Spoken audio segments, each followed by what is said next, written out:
በእጅ በግር ብለ ያስገባሃትን ሴት ሳታገባት እንዴት ብለ ነበር መጠራት? ከሰማይ ወረደ ቃላት ነበር የምትጠቀሙት። ልቧን ፍስስ ቅልጥ የምታረጉበት ቃላቶች ታውቁታላችሁ። የኔ ንግስት ትላታል፣ መቤቴ ትላታል። እንጀራ ልበላ አለኝ፣ ውሃ ልጠጣ አለኝ፣ ዛሬ ሳላይሽ ማደር አልችልም እያል ከዛሳ ካገባት በኋላ ያ ሁሉ የፍቅር ቃላት እንትን ይላል አይደል? ይቀራል። በእጅ እንደገባች ስታረጋግጥ ደስ አላችሁና ነው የምትስቁት እናንተ። ወደ እናንተ መዞር አይቀርም። ቆይ ጠብቁ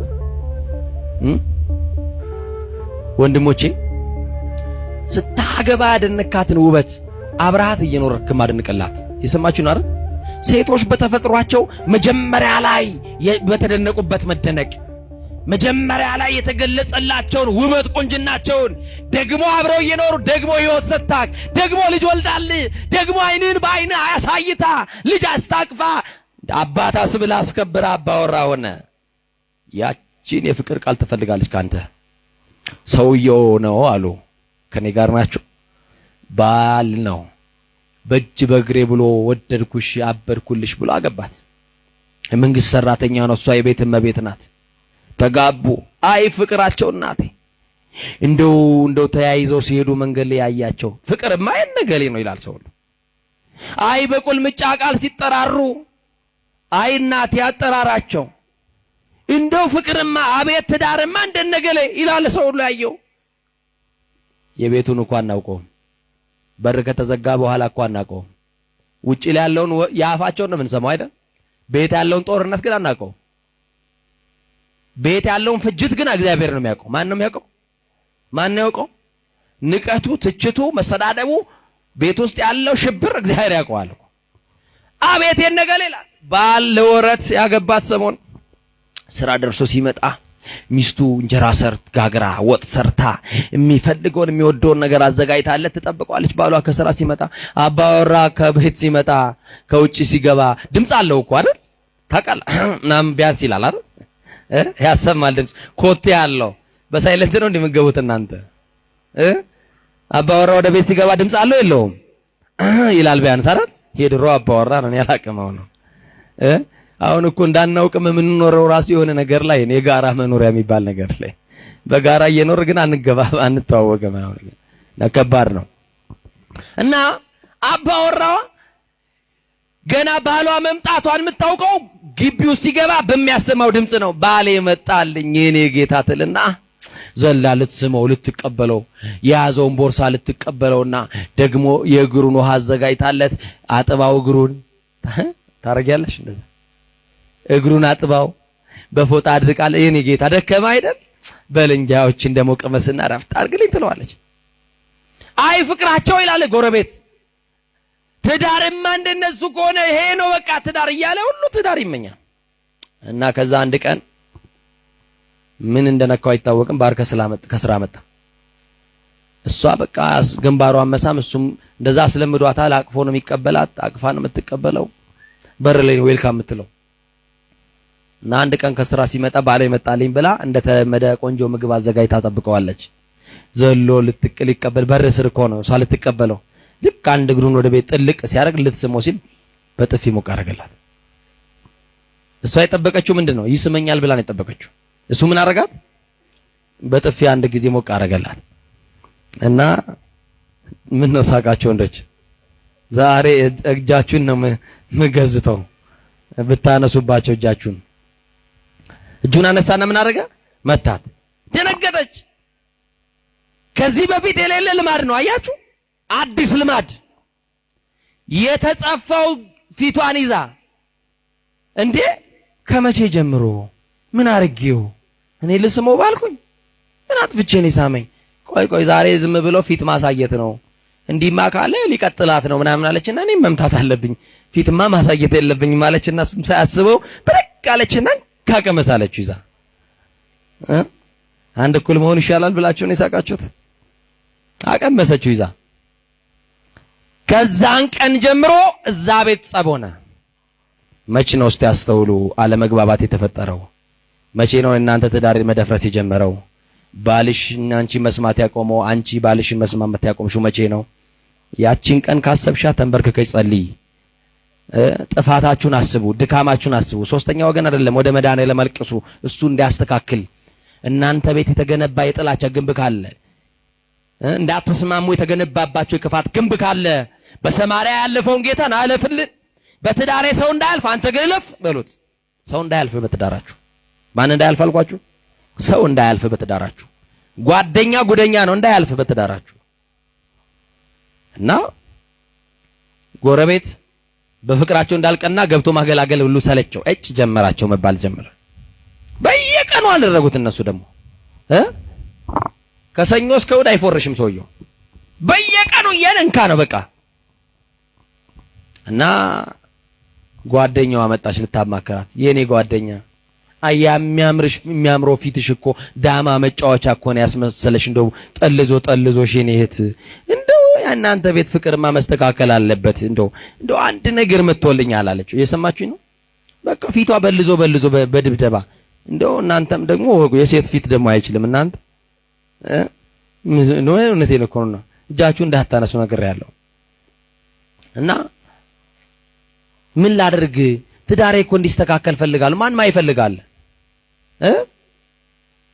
እንዴ? ሲብስበት እኮ ነው ተነስታ እናቷ ቤት የምትሄደው። ሲብስባት እኮ ነው ጓደኛው፣ ሲብስባት እኮ በሌሊት ልጆቿ አራስ ልጅ ይዘው እኮ ቤተክርስቲያን በሌሊት መጥተው የሚያለቅሱ እኮ ገጥሞን እናውቃለን። ታውቃላችሁ ይሄን?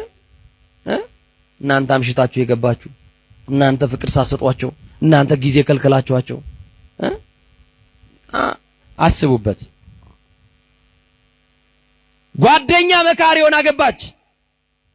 በህይወት ውስጥ ማለፍ የሚገባው ክርስቶስ ነው ብዬ ነግሬያቸዋለሁ። በትዳራችሁ ሊያልፍ የሚገባው ክርስቶስ ነው ብዬ ነግሬያቸዋለሁ። በሷ ትዳር ግን ጓደኛዋ አለፈች። ማን አለፈች? መካሪ መስለው በየካፌ እያገኙ የመከሩብን ምክር እኮ ነው ዛሬ። ወዳጅ መስለው ተለሳልሰው፣ አስታራቂ መስለው ገብተው ፓርቲሽን የከፈሉብን ሰዎች እኮ አሉ። ይለፍ መድኃኔዓለም ሌላ ሰው እንዳያልፍ። ማን ይለፍ? የተገነባውን ግንብ ሊንድ የሚችል ንዶ ደግሞ ግንቡን ሊያስማማ የሚችለው እሱ ብቻ ነው። የደፈረሰውን ፍቅር ሊመልስላችሁ የሚችለው እሱ ብቻ ነው። አይደለም? ምን ብላ መከረቻ መሰላችሁ? ሐዋርያው ቅዱስ ጳውሎስ ክፉ ጓደኛ መልካሙን አመል ያጠፋል ይላል። ምን አይነት ጓደኛ? ክፉ ጓደኛ። አንቺ አለቻት የባልሽ ፍቅር እንዲመለስ አይደል የምትፈልጊው? አዎ። እኛ ሰፈር የታወቀ አዋቂ አለ አለች። ታውቃላችሁ አዋቂ? እስቲ አዋቂ የሚያውቅ ስንት ሰው ነው ያነሳው? እስቲ አዋቂ የሚያውቅ ልጆች። አባቴ እኔ አባት አንተ አታውቅም፣ ተው አንተ አስተማሪህን ለማለት ነው አይደል? አስተማሪህን ነው። አዎ እንዴ አዋቂ ታውቃላችሁ? ምን በወጣችሁ። ጠንቋይስ አጠይሜ እኮ ነበር ያወራውላችሁ። የቤት ሂጂ እያለቻት ነው። ቀጥታ ጠንቋይ እንዲህ ሲባል እኛ ረረኒ ስላሴ ቤት እነዛማ አልሄድም። አዋቂ ስንባል ግን እንሄዳለን። ስሙ ተስተካክሎ አይደል? አዋቂ ቤት ሂጂ አለቻት። ትዳርሽ ይስተካከላል። ያንቺ ትዳር የሚስተካከለው መድኃኔዓለም ጋር ብቻ ነው። ማጋ የኛ ኑሮ የሚቆመው የዘመመህ ጎጆክ የሚስተካከልልህ፣ ሊፈርስ የደረሰው ጎጆክ የሚቃናልህ ማ ሲመጣ ብቻ ነው። ማን ጋር ስትሄድ ነው አንተ? አዋቂ ቤት አይደለም፣ መድኃኔዓለም ጋር ስትመጣ ነው። ጠንቋይ ቤት ስትሄድ አይደለም፣ አስማተኛ መንደር ስትወርድ አይደለም፣ መድኃኔዓለም ጋር ስትመጣ ነው። እሺ አለችና ምክሯን ሰምታ መጋረጃው ውስጥ የተጋረደ ድብ የሚደልቅ የሰይጣን መልእክተኛ ቁጭ ብሎ በመጋረጃው ውስጥ ለራሱ አያውቅም። እሱ ጠንቋይ ነው። ለሰው ሁሉ ጠንቅ እየሆነ ለሰው ትዳር ጠንቅ የሚሆን ለሰው ኑሮ ጠንቅ የሚሆን በቃ የጠንቋዩ ጋር ይጃለች። ጠንቋዩ ጋር ተንበርክካ ገባች። አሁን እዚያው ደምረ ላይ እንኳን ጫማ እናውልቅም እኛ እያያችሁ ነው። ጠንቋይ ቤት ግን ሰው ጫማ አውልቆ የሚገባው እዚህ ጋር ለመንበርከክ ልብሳችንን ነው መጀመሪያ። ምን ነጭ ልብስ ከለበስን ምን ሰግደውን አስተጋገድና ጥቁር ልብስ እንለብስማ እንደው እንንከባለለበታለን። ራሱ እኩል ነው እንደ ቤተክርስቲያን ራሱ ምን ሰግደው ነጭ ልብስ የለበስን ቀንማ ፑሻፕ ምን ሰራን ይመስለው አይደል? እንደዚህ ብለን ምን ሰግደው ነው አንደርስም፣ እግራችን ጉልበታችን አይነካም። እንደዛ ብለን የምንመለሰው ጠንቋይ ቤት ሲሄድ ሰው ሁሉ ይንከባለላል ገብቶ። ስላሴ የማይከብርበት ቤት እንዳትሄዱ። ማንም አይከብርበት መድኃኔዓለም የሚያዝንበት ስፍራ እንዳትሄዱ። ገባች ጠንቋዩ ቤት። ምን ፈልገሽ መጣሽ አላት። አጅሬ እንዴ አዋቂ አልተባለም እንዴ? ካወቀ አይነግራትም እንዴ? አይ የኔ ጌታ እንደው እኮ ባሌን በጣም ወደዋለሁ፣ እሱም ይወደኛል፣ ሰላም ነበር። ከቢሮ ሲመጣ ግንባሬን ስሞን እግሩን አጥቤ በቃ ምግብ ሰጥቼው በቃ ፍቅር ነን። ላየን ሁሉ በእኛ ማይቀና የለም። ጎረቤት ሁሉ በሰላም ነው እንደው አሁን ግን ጎረቤት መገላገል ሁሉ ሰለቸው። አንድ ቀን በጥፊ ቢመታኝ በዛው እንዳይለምድበት ብዬ በመታሁት በዛው ቀን የክት አድርጎት በየቀኑ እየጠለዘኝ ተያዘን ልናልቅ ነው። መፍትሄ አምጣ አለችው። መፍትሄው ማጋር ነው ያለው። መፍትሄው ማጋር ነው ያለው። ትዳራችሁ የተበጠበጣባችሁ ያላችሁ ሰዎች፣ ደስተኛ ያልሆናችሁ ደምን ባመታለቅሱ መፍትሄው ያለው ማጋር ነው። መልሱልኝ። እግዚአብሔር ጋር። ጋሼ እንዲያሉ ትዳርሽ ሰላም ይሆንልሻል። እኔ እንደውም የመጀመሪያ ጊዜ ይመስለኛል የፍቅር ጉዳይ ለሰይጣን ሲሄድ የፍቅርን ኬዝ ማን ነው የሚያየው የነበረው? ራሱ ፍቅር ማን ነው? በጣም ነው የሚገርመው። አፋቅረን ተብሎ ሰይጣን ጋር ሄዱ። ችግር የለም አላት። ገንዘብ ክፈይ አላት። ከፈለች። የሆነ ክታብ በቀይ ስክሪፕቶ ከግራ ወደ ቀኝ ማነው ከቀኝ ወደ ግራ ያያችሁ፣ በቀኝ የነበረው ላይ ያዞርባት ጻፍ ጻፍ አረገና ሰፍቶ በግራ ብብትሽ ስር ያዥው አላት። እኔ ጠንቋይ ግን ይገርመኛል። ሲያስጥላችሁ በግራ ሲያሳስራችሁ በግራ ቀኙ መች ይችላል? ቀኙን ያውቀዋል? ንገሩኛ። እግዚአብሔር በቀኝ ይምራችሁ። በግራ ብብትሽ ስር ሰሪው።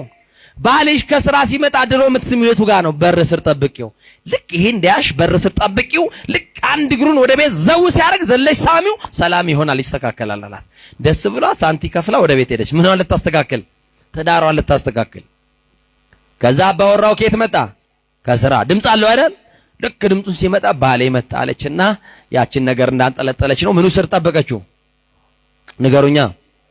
በር ስር ዘለለችና ልትስመው ስትንጣ አሃ ዛሬ ልቀድምኛልና ገጥም አደረገ። እሱ ሳቀ። እሷ ምን ልትለው ነበረ? ልትስመው። እሱ የመሰለው ምንድን ነው? ልትመታው። ደነገጠች። እንዴ እኔ ልስመው እኮ ነው፣ እሱ ደግሞ መታኝ። ይሄ ጠንቋይ የሚያጣላውን የሚያፋቅረው ነው የሰጠኝ። የሚያጣላውማ ቀድሞም እየተጣላን ነበረ። ምንድነው ጉዱ አለችና ቆይ በዛኛው ጉንጭ ስላልሳምኩት ይሆናል አለችና በዛኛው ልትስመው ስትሞክር እሱም በዛው ደገመላት ይዞ እና ምን አለች መሰላችሁ? ይሄ ጠንቋይማ ሰርቶልኛል። የሚያጣላ ሳይሆን የሰጠኝ፣ የሚያፋቅር ሳይሆን የሰጠኝ የሚያጣላ ነው አለችና ያንን ጽሑፍ ፈታችና ባሏ ሳያት ከፈታ አርጋ ስታየው እሷ የጠበቀችው በሌላ ቋንቋ በሌላ ልሳን መስሏታል። በራሷ በምታውቀው በአማርኛ ነው የጻፈላት። እንደው አይፎግራችሁ እኮ ከባድ እኮ ነው ጠንቋይ ሲፎግራችሁ። አይቀልድባችሁ። ጠንቋይ በጣም ቀልደኛ ነው። የሰማችሁ ይናር። ስንቶቻችሁ ተቀልዶባችሁ መታችሁ ትዳራችሁ ላይ ቀለዳችሁ ሰዎች አላችሁ። እንዲህ ይላል ጽሑፉ። እኔ ምን አገባኝ ቢወድሽ ባይወድሽ ብሎ ነው የጻፈላት። ያገባዋል ሰይጣን? ንገሩኝ እንጂ ያገባዋል።